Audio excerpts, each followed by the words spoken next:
Advertencia. Lo que viene a continuación es no apto para mentes aburridas. Las opiniones vertidas en este programa son de exclusiva responsabilidad de nuestra insaciable curiosidad. Señoras y señores, porque todo en la vida tiene su ciencia. Aquí comienza All You Need Is Love. El show de ciencia y tecnología más querido del mundo. Con la conducción del periodista Iván Rimaza. ¿Cómo estamos? Completamente en vivo nuevamente, otro capítulo de All You Need Is Love desde el estudio 24 de Santiago Televisión, también por Radio USACH, siempre completamente en vivo desde las 11 de la mañana, a menos que nos estés viendo en YouTube, alguna de las repeticiones varias que tenemos a lo largo también de todo el país. Una pregunta para ti, ¿cuánto duras sin pestañear? Seguro te ha tocado jugar a eso después de un rato, con los ojos así abiertos, sin parar. Uno se pone a llorar y en general ahí a mí me pasa que yo ya pierdo, ya me rindo y me pongo a pestañear, pero hay gente que sigue con los ojos abiertos y le caen las lágrimas y le caen y la caen y bueno, ellos son los que generalmente ganan. Una locura, porque al final parpadear, pestañear, es literalmente una cuestión de vida o muerte. No exagero, si es que no parpadeas, se te empezaría a secar la córnea, que es la capa exterior del ojo. Primero se volvería opaca, después se agrietaría como si fuera barro seco. Asimismo se vería con unas grietas erosionadas básicamente en la superficie exterior de tu ojo y en minutos incluso podrías perder la visión para siempre. La neurología dice que el parpadeo es tan fundamental que incluso personas en coma profundo siguen haciéndolo. Por eso, cuando no parpadeamos, cuando jugamos a ver quién dura más, nuestros ojos entran en pánico y nos ponemos a llorar. En promedio, las lágrimas se demoran entre 10 a 20 segundos en empezar a brotar. De hecho, si quieres, puedes probarlo ahora mismo. Quedan más de 20 segundos de este monólogo, así que de repente puede que te aparezcan lágrimas antes de que yo termine de hablar. Eso ayuda a que puedas seguirlos teniendo abiertos sin quedar ciego, finalmente. ¿Y se podrían acabar las lágrimas? Imagínate, claro, jugamos a esto de no cerrar los ojos jamás y estar así siempre. Si es que me quedo con los ojos abiertos por mucho rato y caen las lágrimas, ¿dejarían de salir en algún momento? Bueno, nuestros ojos están fabricando lágrimas 24/7. No sé si lo sabías, pero producimos entre 1 y 3 litros de lágrimas cada día. Entonces, ¿pueden acabarse? Técnicamente sí. Nuestras glándulas lagrimales pueden agotarse temporalmente después de producir lágrimas intensas por periodos prolongados. Pero en realidad da como un poco lo mismo, porque antes de que se te acaben las lágrimas, tus ojos ya estarían secos, habrían sufrido daño irreversible por la sequedad. Quizá, de hecho, ya ni verías o verías mucho peor que antes.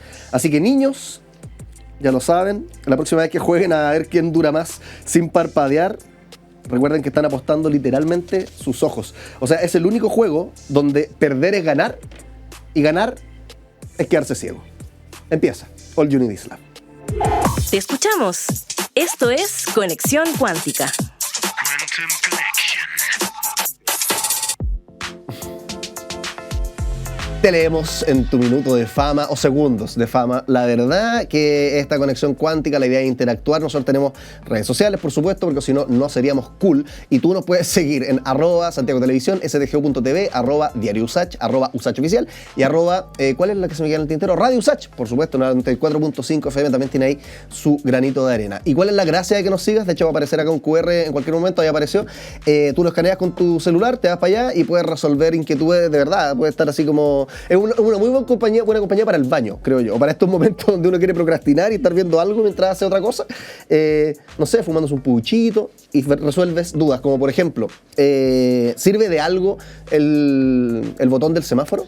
¿La lava es lo más peligroso que tiene un volcán? Ir una vez al baño por día, ¿es lo normal? Tenemos muchas y otras, todas con respuesta. Y la última que subimos era una reflexión sobre los colores. ¿Cuál es tu color favorito y cómo los colores finalmente pareciera que no son un gusto tan nuestro? Porque bueno, ahí tienes que buscar el reel y ahí vas a enterarte, porque la gente comentaba lo siguiente: ¿cuál es tu color favorito? Y alguien respondió anaranjado. Me manda ahí una naranja o una mandarina, la verdad, clementina quizá, no lo sé. ¿Qué otras variedades existen? Un kumquat podría ser también, un pomelo, sí, un pomelo también podría ser, y turquesa también. Perfecto, anaranjado y turquesa. Caras sorprendidas también, 3 emojis de hecho. O sea, sorpresa por 3. Y alguien nos manda acá un dato freak, porque por supuesto construimos conocimiento de forma colectiva. Y dice, ojo, porque yo en el video ahí decía los colores no existen. Y dice, claro, los colores no existen como propiedades físicas absolutas, que es muy distinto, dice, a que no existan como por completo, ¿no? Y también nos hace una precisión de que la luz la captamos por nuestros conos y la información la codificamos cerebralmente, donde se interpreta cada color mediante una frecuencia en común. Lo fascinante que te plantea, de hecho, ahí en esa conversación, gracias a quien nos comenta, nos hacen precisiones, es que nunca vamos a poder entrar en la cabeza de otra persona, nunca vamos a poder ver los ojos, entre comillas, o usar los ojos de otra persona para ver. Sería fascinante como descubrir cómo otros ven el mundo. Seguimos con más. All You Need Is Love. Y ahora, ¿quién podrá explicarnos? Vamos a conversar sobre un hallazgo, la verdad, fascinante. Agarró un montón de portadas. La huella dactilar o la huella digital, no sé si ahí es lo mismo, pero ustedes entienden a lo que me refiero. Este dedito, el que ponemos siempre, ya, pero descubrieron la más antigua del mundo. Más de 40.000 años tiene y es de un neandertal que tocó una piedra por ahí. Y bueno, miles de años después, ahora estamos hablando de él. Qué fascinante. Lo vamos a comentar con David Álvarez, uno de los investigadores desde España. Se conecta con nosotros, investigador de la Universidad Complutense de Madrid. ¿Cómo estás, David? Nuestro público virtual te da un aplauso y gracias por estar con nosotros. Muchas gracias a vosotros por haceros eco de este hallazgo y buenas tardes desde Madrid. Oye, David, ya di ahí como el titular, ¿no? Que ha salido en todas partes, la huella más antigua del mundo, tiene que ver con un neandertal. Pero antes de profundizar en el hallazgo, que de verdad es fascinante, porque se metió la policía, encuentro acá, colaboraron mucho, demos como contexto, ¿quiénes son los neandertales y más o menos de qué época de la historia estamos hablando? Bien, los neandertales son, por decirlo de una manera sencilla, un primo lejano de nuestra especie, de los Homo sapiens. Son el resultado de una antigua salida de África hace unos 500.000 años, entre 600 y 500.000 años, de un linaje que sale de África, llega a Europa, evoluciona en Europa y en paralelo se produce la evolución, continúa la evolución en África hasta dar lugar a los sapiens y esos humanos que se van hacia Europa prosiguen también su proceso evolutivo hasta dar lugar a los neandertales. Por lo tanto, se trata de, digamos, de dos linajes que evolucionan en paralelo hasta que hace unos 40.000 años aproximadamente se produce un fenómeno muy, muy trascendente, que es el momento en el que los Homo sapiens empiezan a penetrar en el continente europeo en su proceso de expansión desde África hacia todos los rincones del planeta, y en ese momento los neandertales inician su proceso de desaparición. En algunos casos, pues bueno, se produce mestizaje, intercambio genético con los sapiens, y hace unos 40.000 años, 41.000 años aproximadamente desde el presente, nos encontramos con que los últimos neandertales de Europa, antes de que se produzca la total desaparición de los neandertales del continente europeo, se encuentran en la península ibérica. Ya. Entonces nosotros llevamos unos años investigando algunos yacimientos que contienen unas fechas, unas dataciones por carbono 14 que nos sitúan de manera muy precisa este proceso en el cual nos encontramos pues, a los últimos representantes de la especie neandertal en el interior de la península ibérica. Oye, David, y estos neandertales, porque se ocupa mucho para ayudar el entendimiento de todos los linajes humanos, las palabras de repente primos, antepasados, ancestros, en el caso, y también están los Australopithecus, Homo habilis, Homo erectus, todo eso aparecen en el colegio mencionado, no sé qué tan legítimos siguen siendo a la fecha, pero la duda es la siguiente. Significa que los neandertales, como tú lo describías, tuvieron hijos y ellos a su vez hijos y ellos a su vez hijos y así sucesivamente hasta que alguien me tuvo a mí, por ejemplo, o van igual como por líneas paralelas. A ver, evidentemente el proceso de evolución humana es muy, muy complejo, no es algo lineal como esta imagen que se pone, que aparece ahora en la pantalla. Claro, que salen todos los libros, de hecho. Sí. Hay que olvidarse y desterrar completamente esa idea de que la evolución es algo lineal.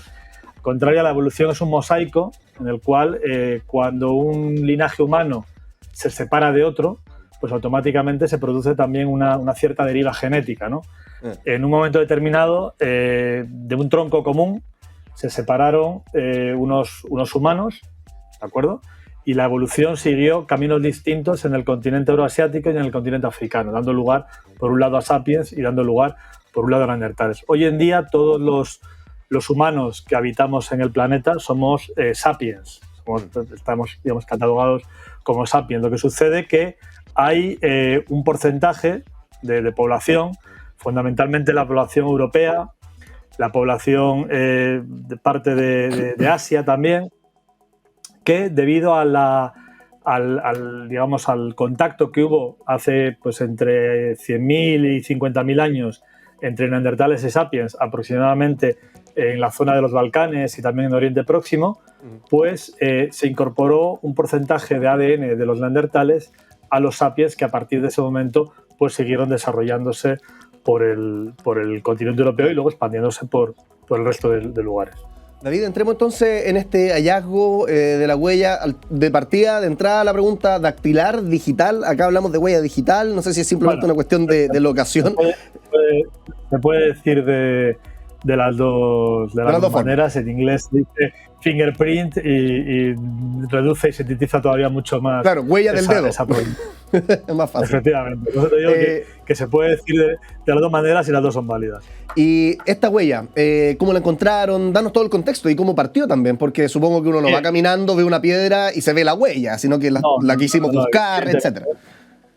Evidentemente no. Esto se produce en el contexto de una excavación arqueológica de hace unos 12 años. Desde la Universidad Complutense de Madrid estamos desarrollando un proyecto de investigación en las estribaciones del Sistema Central, es más o menos la parte norte del Sistema Central, al norte de Madrid, por situarnos en el interior de la península ibérica, donde nos encontramos varios asentamientos de grupos neandertales con una cronología que está entre hace 40 y 50.000 años, es decir, coincide con el momento final de su presencia en Europa. Entonces, el objetivo del proyecto es precisamente investigar qué está sucediendo o qué sucedió, mejor dicho, con el proceso de desaparición de los neandertales.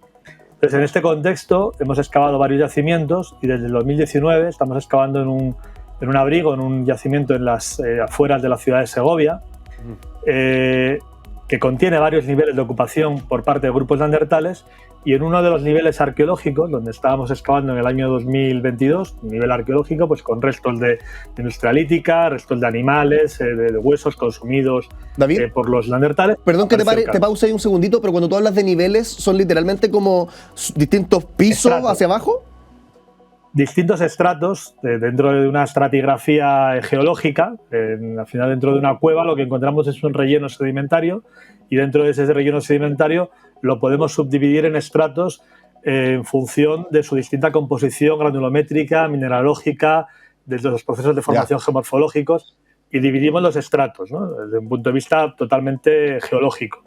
En varios estratos hay, o niveles, hay evidencias de ocupación humana neandertal, y en uno de ellos, a 1,5 metros de profundidad con respecto a la superficie del suelo de la cueva, pues salió un nivel, estamos excavando un nivel de ocupación característico de los neandertales, con evidencias de herramientas, etcétera, y con dataciones por carbono 14 a partir de varias muestras óseas que sitúan en la cronología entre hace 42.000 y 43.000 años para ese nivel. Entonces, en ese contexto, en la superficie de un suelo de ocupación humana, pues apareció ese canto depositado. ¿Por qué le generó la curiosidad de ver si habían huellas dactilares ahí y cómo se empezó a hacer ese estudio? Bien, bueno, esto viene porque durante el proceso de excavación, tú ya sabes que una excavación arqueológica pues es un proceso lento, meticuloso. En Paleolítico todavía, en esas cronologías tan antiguas, todavía el proceso es mucho más cuidadoso y mucho más detallado, lo cual implica que vamos muy despacio excavando. Entonces, esta pieza es de unas dimensiones considerables y empezó a aflorar, empezó a salir a medida que estábamos excavando, y ya nos fijamos en que era un canto de grandes dimensiones con un punto rojo, ¿no? Entonces, bueno, al ver el punto rojo ya nos llamó la atención. Cuando conseguimos exhumar el canto, lo primero que hicimos es determinar si el punto rojo era natural, se trata de un granito, un leucogranito, ¿de acuerdo? Si el punto rojo era natural, parte del granito, o si el punto rojo estaba adherido de forma intencional, es decir, era algún material que se había añadido con posterioridad, ¿no?, a su depósito en el interior del abrigo. Entonces, por esto realizamos inmediatamente un análisis de fluorescencia de rayos X para determinar la composición elemental del granito y ver si en su composición se podían documentar óxidos de hierro, ¿no? O algún elemento que pudiese ser compatible con este punto. El análisis determinó que evidentemente esto era un añadido, que no era parte del granito, y procedimos en la Universidad Complutense, en los laboratorios de la Universidad Complutense, a muestrear el punto para ver de qué se trataba. Entonces, al muestrearlo y analizarlo en el microscopio electrónico de barrido, pues se pudo comprobar que se trataba de un ocre, que es básicamente arcilla con óxido de hierro, ¿no? Entonces, bueno, pues esto claramente es un añadido y además se trata de la materia o el material que se ha utilizado por toda la humanidad prácticamente para usarlo como pigmento, ¿no? en el Pleistoceno.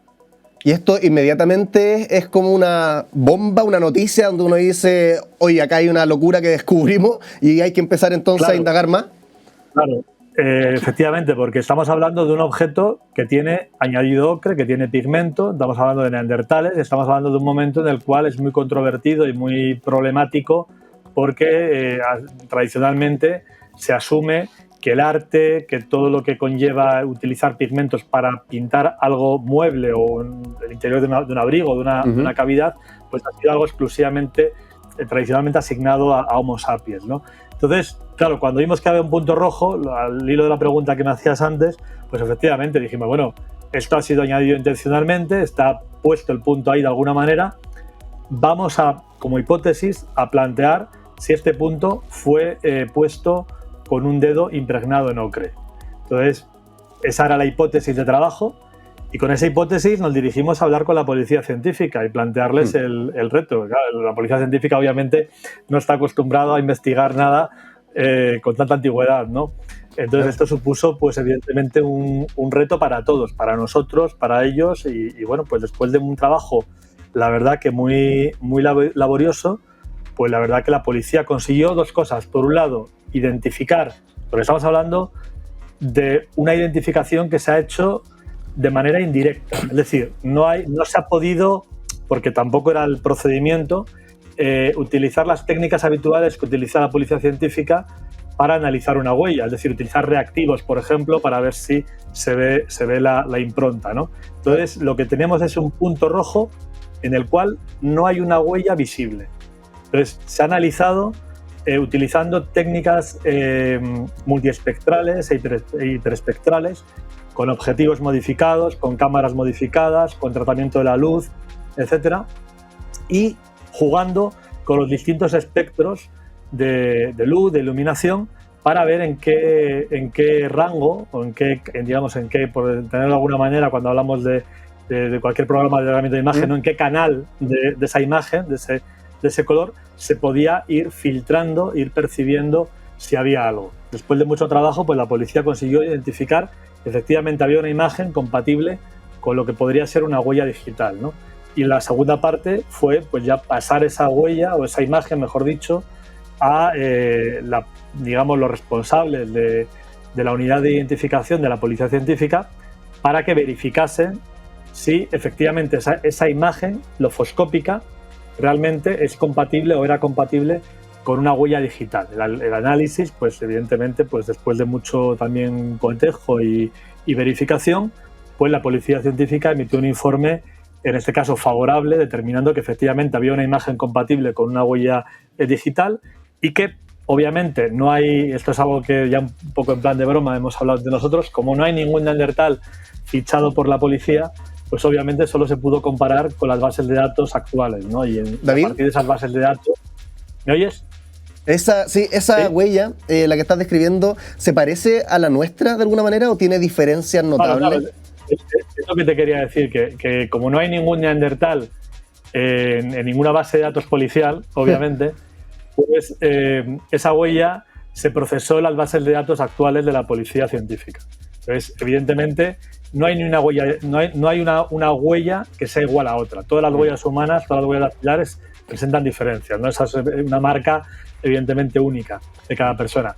Pero todas las huellas son similares en cuanto a su estructura y presentan determinados tipos de elementos, determinados tipos de trazos, los que se conocen en el argot como las minucias, que son determinados tipos de puntos, de conexiones entre las crestas y los surcos que permiten identificar que se trata de una huella dactilar. Y en ese sentido no hay ninguna diferencia entre la huella, digamos, de hace 40.000 años que hemos identificado con cualquier huella que se pueda identificar en la actualidad.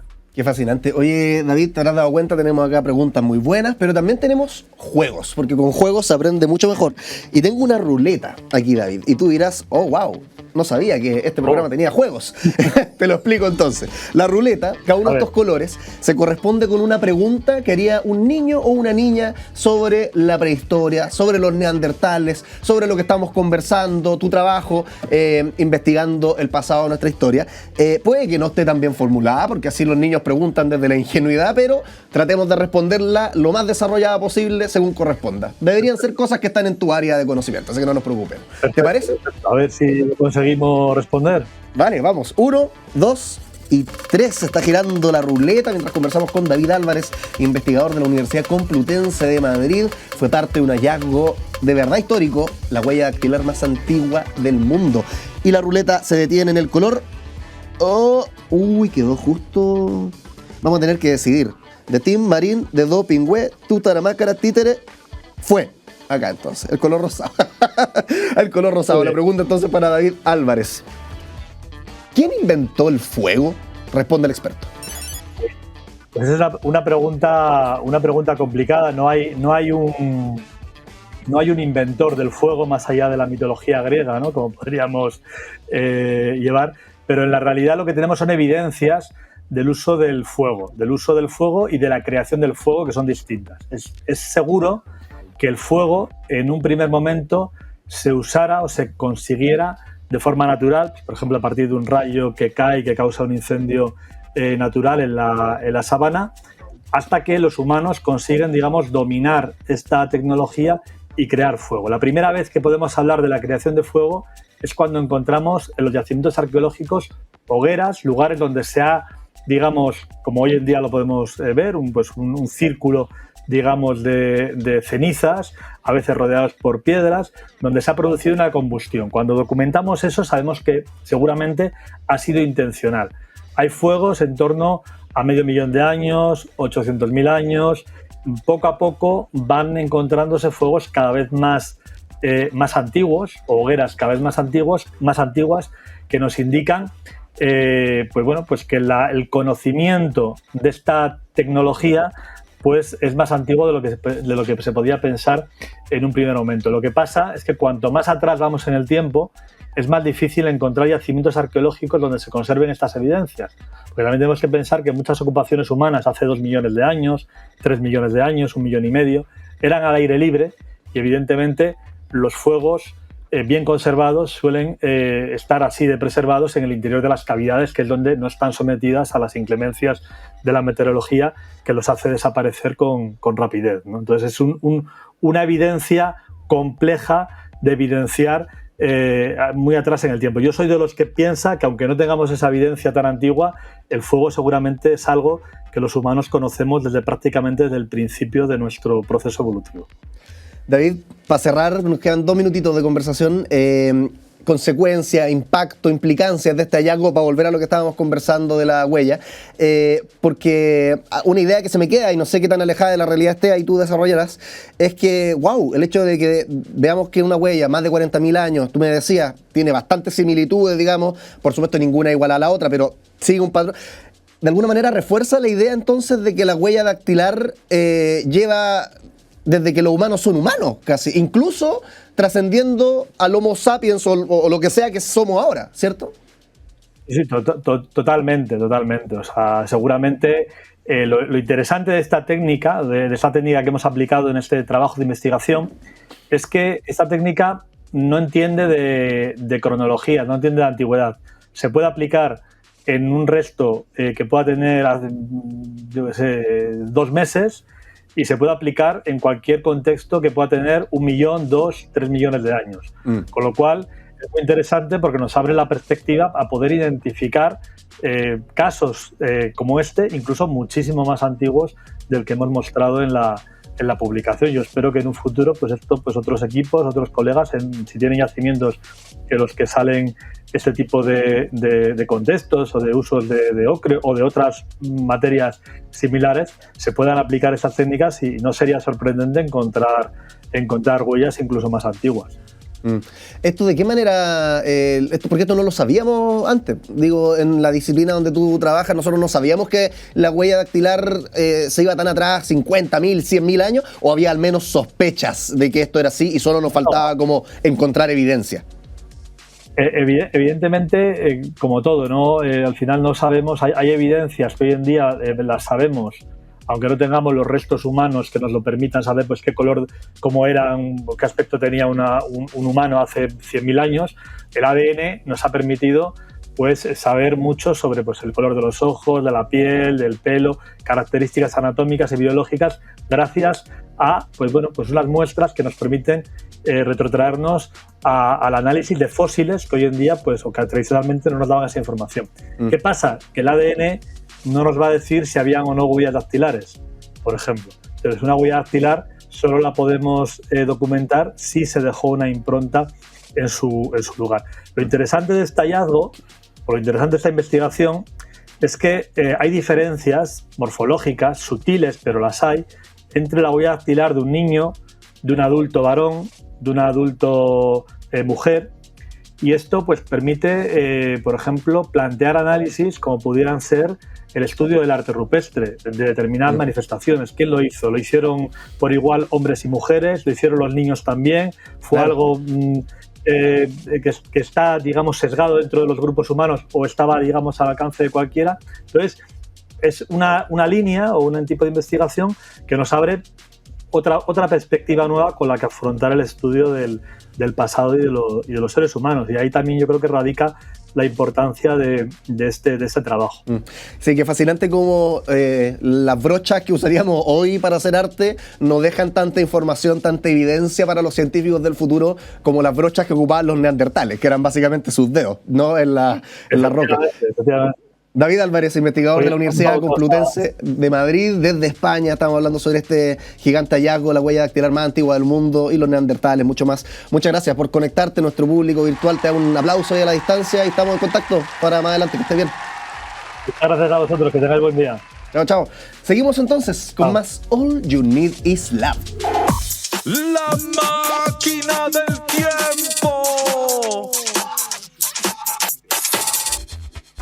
Viajemos a una época en la que no tomábamos bebidas gasificadas con etiquetas capitalistas estadounidenses que giran por todo el mundo y somos adictos a ese líquido negro gasificado, ¿no?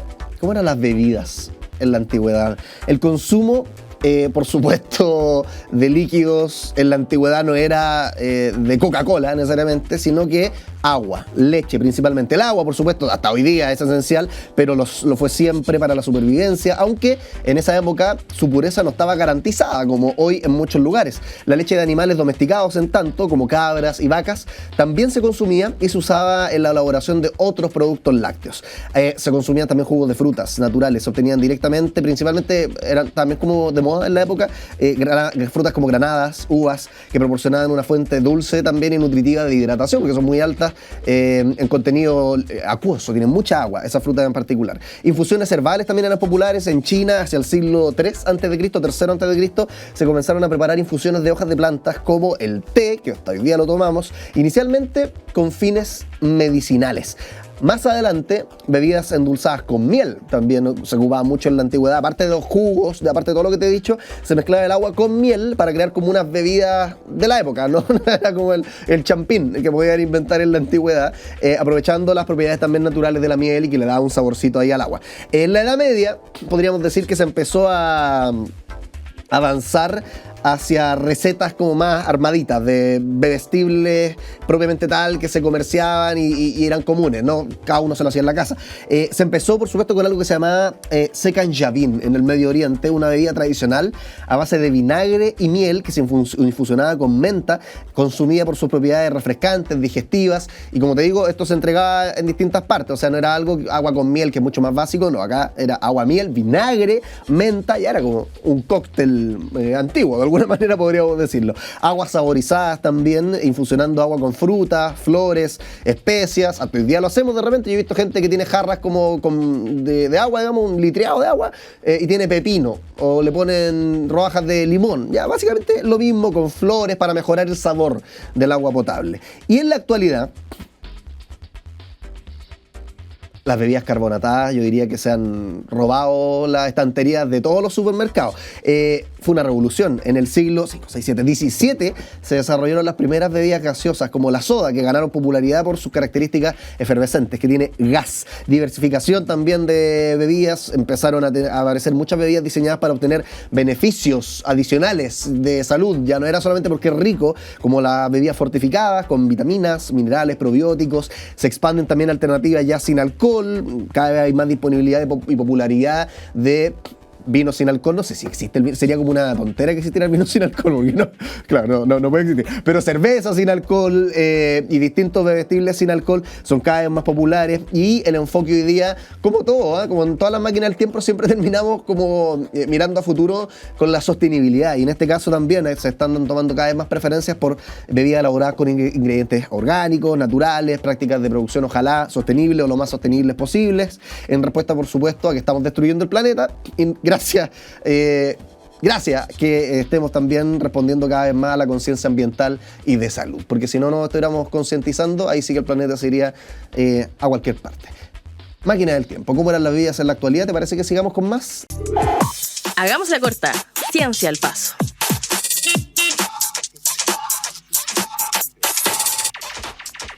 Seguimos con más. ¿Qué pasó con el corazón de un hombre que corrió 366 maratones consecutivas? Te cuento acá. Yo no lo haría, naturalmente. O sea, yo no corro ni una maratón. Yo me acuerdo, de hecho, que un tiempo dije, ya voy a ir al gimnasio, porque toda la gente va al gimnasio. Y duré como un mes, 2 meses. Sí, vi una baja de peso y todo, pero lo de cansarse no lo entiendo. Yo no sé cómo hay gente que elige cansarse a propósito. Yo sé que hay mucha gente buena para la bici acá, que le encanta el deporte y no entiende lo que estoy diciendo, pero quería compartirles mi punto de vista. No así, este hombre que le debe encantar el deporte, y es buenísimo el deporte, lo hemos comentado acá hasta el cansancio, mueve cosas dentro de tu cuerpo que nada más mueve. Se llama Hugo, este caballero, quería dejar su huella y buscó entonces una hazaña sin precedentes. Descubrió que un atleta belga, que se llama Stephen Engels, ya había corrido 365 maratones en un año, por lo que decidió crear un plan con un día adicional. Por eso corrió 366 maratones, solamente para ganarle al señor que tenía el récord anterior. La cardióloga investigadora involucrada en este estudio, porque se metieron científicos en el tema, cuenta que el seguimiento del atleta, del señor Hugo, se convirtió en un proyecto de investigación, pasando incluso por un comité de ética. Hugo fue sometido a evaluaciones mensuales con ergoespirometría, que es una prueba de ejercicio que mide el consumo de oxígeno, la capacidad cardiorrespiratoria. Seguro has visto, o quizás hasta te ha tocado, estas maquinitas como con un tubo y que uno levanta como una pelota para ver, ya, son como ese tipo de examen. Y cada 3 meses también se sometía a ecocardiograma, una prueba de imagen que evalúa la estructura y funcionamiento del corazón. La idea era monitorear cómo se iba adaptando el corazón del señor Hugo, tanto a gran escala como también a nivel microscópico, y observar posibles signos de alteración o inadaptación al entrenamiento físico. Según la cardióloga, las conclusiones muestran que pese a la frecuencia, pese a que fueron 366 maratones de las que participó esta persona, y al volumen del ejercicio también, porque si hubieran sido corridas, digamos, de 5 minutos, no es lo mismo que una maratón. No hubo cambios en los marcadores de troponina, que son los que indican daño miocárdico, que es una de las partes del corazón. Este fue el principal hallazgo del estudio. Es posible adaptar el corazón entonces a una carga atlética de alto volumen siempre que la intensidad sea moderada. Se destaca entonces que los resultados nos muestran cómo la adaptación cardiovascular fue predominantemente fisiológica, y refuerza de esta forma la idea de que el corazón del atleta entrenado puede tolerar tensiones extremas siempre que se mantengan dentro de un rango de intensidad seguro y con una recuperación adecuada entre sesiones. Ahí está la historia entonces de Hugo, este señor. Me encanta la motivación también para hacer ciencia y finalmente tener este nuevo conocimiento que no teníamos antes, que era ganarle a un récord anterior por una maratón, 366 maratones consecutivas, y su corazón se adaptó sin problemas. Un dato para la casa. Seguimos con más. All You Need Is Love. El que sabe, sabe. Y el que no conduce. Hoy hubo un tornado en Puerto Varas, seguro te enteraste, y por todos lados salieron titulares diciéndonos, recordándonos, que esto probablemente no lo viste, que Chile es un país de tornados. En Chile ocurren tornados. Estamos acostumbrados a ver los gringos con sus Katrina y que salen en la tele y las películas todo el rato, ¿no? Pero nosotros parece que también tenemos lo nuestro. Lo vamos a comentar con Roberto Rondanelli, meteorólogo, investigador del centro CR2. ¿Cómo está, Roberto? Gracias por estar acá. Nuestro público te aplaude, motivadísimo. Muchas gracias, muchas gracias. Oye, Roberto, partamos por describir lo que pasó ahí. ¿Es un tornado? Porque también se confunden de repente los conceptos. Tornado, huracán, hay hasta trombas que son las que ocurren en el mar. ¿Qué pasó en Puerto Varas? Fue un tornado. Fácil de saber cuando uno ha mirado harto, ¿ya? Incluso la misma gente se da cuenta. O sea, cuando uno ve los videos, la gente está grabando y de repente duda un poco, pero después dice, ¡uy, un tornado! Es un tornado. ¿Y qué tan raro es que ocurra ese tornado? Me imagino la respuesta, y esa es la finalidad de esta conversación, que no son tan raros, pero como un ejemplo, ¿cuándo fue el último tornado antes del de Puerto Varas? ¿Qué tan frecuentemente ocurren? El último tornado antes del de Puerto Varas fue en Los Ángeles, una semana antes. Ya, o sea, Un tornado EF0, que fue así como un remolino muy bonito, pero no causó daño. Y antes de eso teníamos 4 o 5 tornados el 2024, una cifra similar al 2023. solo por decir todos los años. Todos los años ocurre algún tornado en la zona de Biobío a Chiloé. ¿Y de qué características son estos tornados? Porque yo decía en la introducción, cuando uno habla de países con tornados, huracanes, piensa al tiro en Estados Unidos. Pero, ¿qué nos diferencia a Estados Unidos? Imagino que son comunes, pero no a la misma escala que en otras partes. Nuestros tornados tienen una característica que en la literatura se conoce como de alto cisalle y bajo cape. ¿Ya? ¿Y qué es el ¿Ya? cisalle y qué es el cape? El cisalle, voy a hacer uso acá de una cosa que tienes tú. El resorte ahí. El Perfecto. resorte. Los amigos de la radio se tienen que cambiar a la tele para que vean el ejemplo de Roberto. El cisalle lo que hace es que si cambia el viento en altura, supongamos que el viento es poquito abajo y del resorte y harto arriba, va a empezar a generar un giro. ¿Sí? Ah, ya. Como Porque sobre su eje, por decirlo así. Es como soplar un remolino. Esto se puede hacer en la tele, no se puede hacer en la radio, claro. Uno sopla un remolino y lo hace, empieza a girar. Si yo soplara el remolino igual arriba y abajo, no se movería. Ah, ya. ¿Sí? Porque como que no giraría. Sí, po. Solo gira si es que el viento es distinto arriba que el viento de abajo. ¿Ya? Entonces, ese giro, ese cisalle, entonces produce este efecto de giro. Ahora, ese giro es así, po. Entonces, Claro, pero el tornado gira así. Eso, imagínense como el ulero, como lo tenemos siempre, y soplar por arriba o por abajo, pero el tornado no es como el ulero, el Claro. tornado es vertical. Exacto. Entonces, ¿qué hace la inestabilidad? La inestabilidad lo que hace es que genera una nube, un cumulonimbo que chupa aire de abajo, Una aspiradora. como una aspiradora. ¿Ya? Y entonces y tenemos nuestro cisalle acá girando, ¿cierto? Sí. Que ya existe. Y la aspiradora lo que hace es que levanta esto y genera una especie de... Como que lo deforma. Como que ahora nuestro resorte, ¿cierto? Tiene dos partes. Dos aspiradoras. Una que gira así, pero ahora en la vertical, y otra que gira para el otro lado. ¿Ya? ¿Sí? Esta que gira en el sentido ciclónico, que es el sentido del giro de la Tierra, ¿Ya? por razones dinámicas sobrevive y genera ahora una nube que gira en esta dirección, y esa nube que gira en esa dirección chupa aire de abajo y forma el tornado. Me encantó la demostración. O sea, literalmente el viento va cambiando la forma en la que se mueve constantemente en un tornado. Claro, claro. Esto lo que se conoce como la inclinación de la vorticidad horizontal, ¿ya? Pero es básicamente el giro de esto. Ese giro es porque el viento está cambiando. Hay poquito viento arriba, mucho viento... Perdón, poquito viento abajo, mucho viento arriba. Y ya tener un giro en la atmósfera es peligroso. Pero ese giro no es peligroso si es que tú lo tienes en este plano. Ya. Pero si tú tienes además una tormenta que chupa, lo puedes cambiar de plano. ¿Sí? Y lo puedes generar y puedes empezar a hacer así. Y eso comparativamente en fácil, con las grandes destrucciones que hemos visto de Katrina u otros en Estados Unidos, uno podría decir es mejor, peor, son más piola, menos piola, duran más, duran menos. No confundamos huracanes con tornados. Ya. Katrina es un huracán y también gira en sentido ciclónico, pero lo que sucede con el huracán es que tiene 500 kilómetros de radio. ¿Cuál es la diferencia entre un huracán y un tornado? El huracán es otro mono, ¿Ya? otro animal. Ya. ¿Ya? Es como hablar de perros y gatos casi. Claro, el huracán es muy destructivo, pero su destructividad pasa también por su tamaño. Es un tamaño gigantesco, 500 kilómetros. El tornado, 2 cuadras. 3 cuadras, 1000 metros de radio, los más grandes. ¿Ya? Pero y por lo tanto, cuando uno lo mira en el satélite no ve nada, no se ve. O sea, uno podría decir, Chile es un país de tornados, Estados Unidos es más un país de huracanes. Estados Unidos tiene huracanes, pero también es el país donde más tornados existen. Ya. O sea, estos twisters, cuando sale una vaca volando. Tienen esos de todo, ya les son tocan de tornados, todo. esos Ya. son tornados. Y los tornados tienen vientos más destructivos que los huracanes. ¿Y nosotros huracanes hemos tenido? No. No. ¿Y es por las condiciones como en nuestro país? ¿Por qué no se dan? La principal razón de por qué no tenemos huracanes es por lo frío del mar en Chile. Ya, eso como que nos protege. Nos protege totalmente, porque cualquier huracán que tratara de entrar, una vez que siente los 20 grados o los 18 grados o los 16 grados que uno tiene en la costa chilena, ese huracán pierde energía y nosotros sabemos que los huracanes tienen un umbral, ocurren sobre los 27 grados. Ya. Así que mientras no tengamos esa temperatura, estamos bien. Tú me diste una clasificación antes para los tornados, ya tenemos ahí dividido entonces huracanes, muy distintos a los tornados, pero diste una clasificación con un 0. ¿Hasta qué número llega? ¿Cómo se miden los tornados? ¿Qué tan suave puede ser? ¿Pueden hacer volar una casa como vemos de repente? Los tornados se miden en una escala que se llama la escala de Fujita aumentada o mejorada. Ya. Fujita, Un caballero. Theodore Fujita, Ya. un científico japonés, de origen japonés, norteamericano.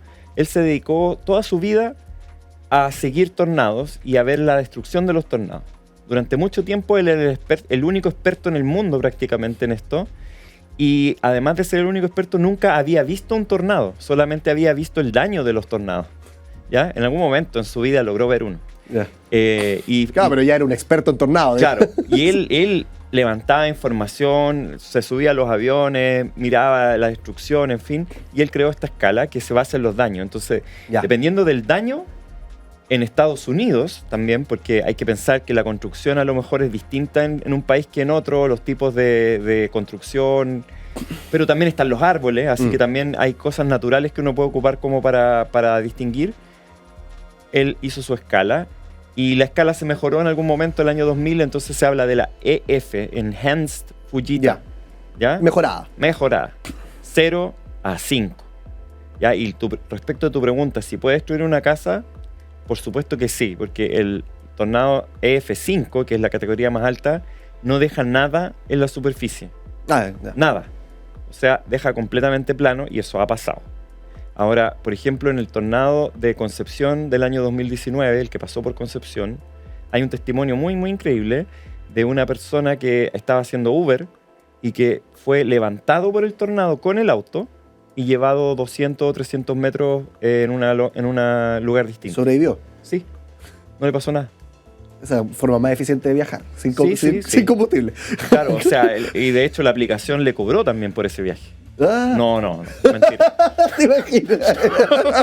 Claro, no, y con un Mentira, impuesto. no, le cobró por le cobramos a la tierra. por así. viaje aéreo. Por viaje aéreo. Le puso más plata ahí a la... Sí, po. Sí, no. Oye, profundizando entonces en... Ojo, que igual nosotros lo tomamos al chiste, pero hay gente súper afectada en este momento en No, Puerto Vara. 100%. Y toda nuestra simpatía, porque no debe ser fácil que de un momento a otro te cambia la vida y te vuela la casa y tienes que ir a un albergue, así que hay cariños para toda la gente que lo está pasando mal. En Puerto Vara, particularmente porque Los Ángeles, que ocurrió un poco antes, tú lo dijiste, no fue igual de destructivo. No pasó nada, por suerte. De hecho, ¿de qué en esta escala de Fujita se sabe más o menos cuál era el de Puerto Vara? El de Puerto Vara está en discusión. La Dirección Meteorológica tiró un número preliminar que es EF1, pero ellos mismos están yendo a terreno a levantar la información para ver si es que el tornado es F1 o F2, podría ser.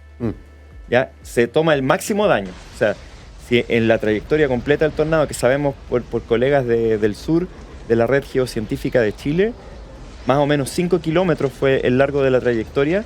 Si en esos 5 kilómetros, en alguna parte de esos 5 kilómetros, el tornado tuvo características de EF2, va a quedar como un EF2.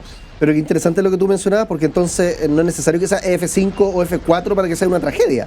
Ya con un F1 o 2 puede destruir bastantes cosas a su paso. Claro, el de Concepción Talcahuano, que fue un F2, según lo que clasificaron, o podría haber sido un F3 en la escala baja, dejó un muerto. Y Concepción tiene en el año 1934 un tornado que probablemente fue mucho más intenso, un EF3, que dejó varios muertos, ¿ya? Y miles de damnificados, de hecho. Es un tornado muy, muy destructivo que ha quedado como en la memoria olvidado un poquito.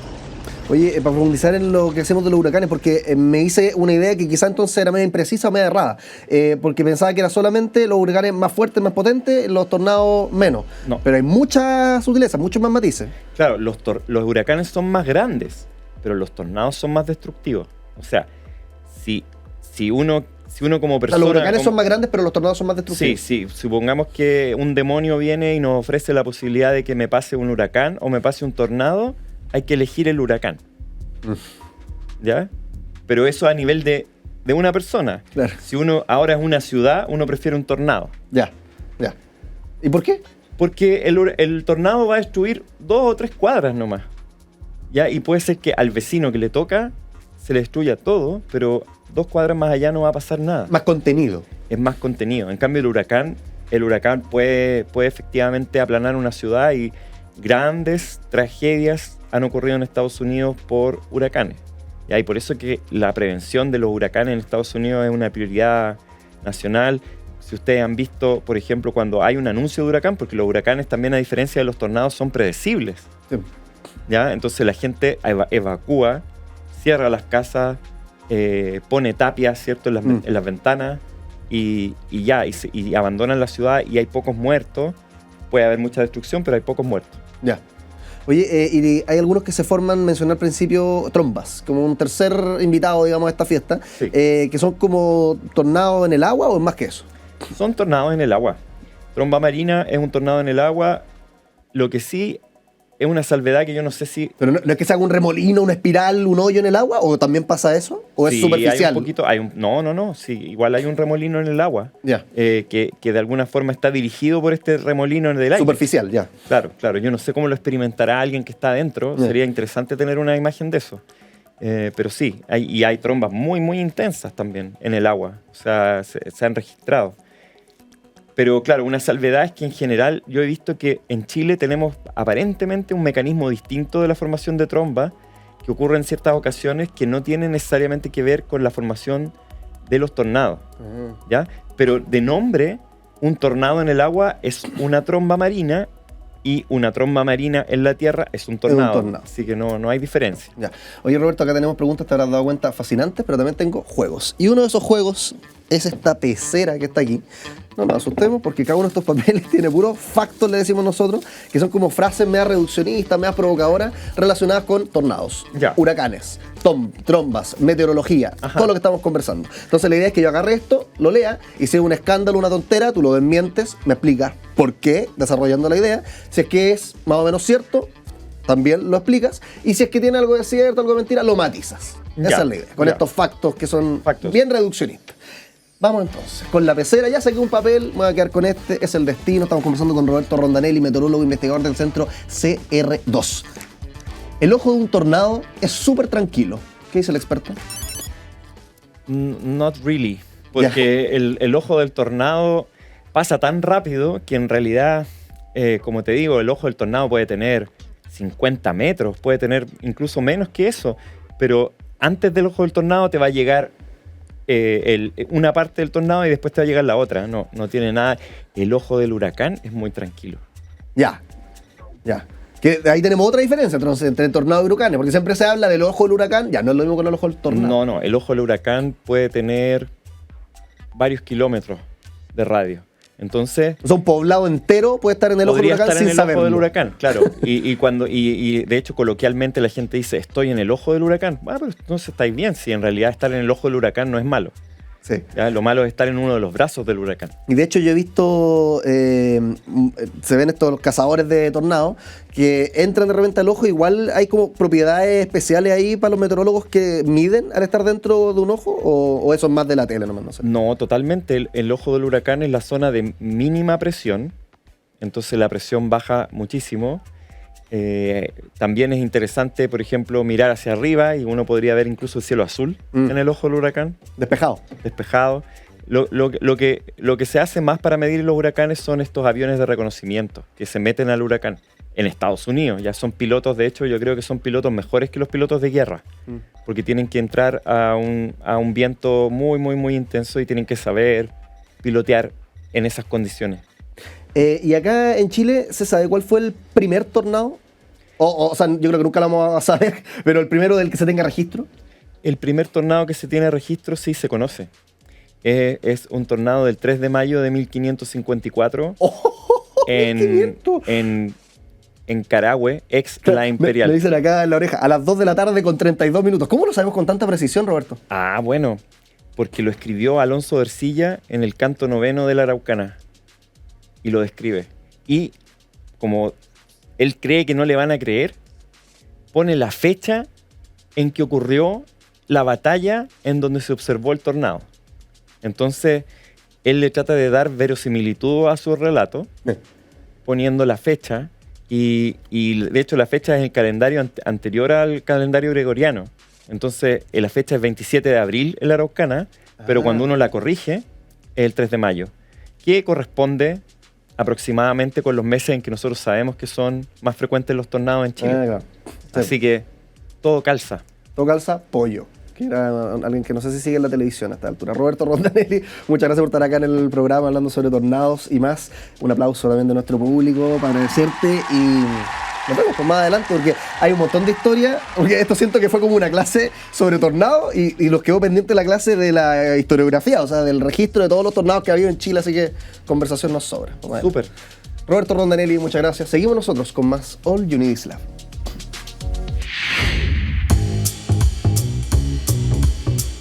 Bueno, llegó la hora de decir adiós. Hablamos de cosas interesantes como siempre. Mira, el día que hay un programa donde estamos conversando algo que no te parece interesante, tú puedes dejar tu reclamo en las redes sociales y vamos a hacer lo posible por mejorar.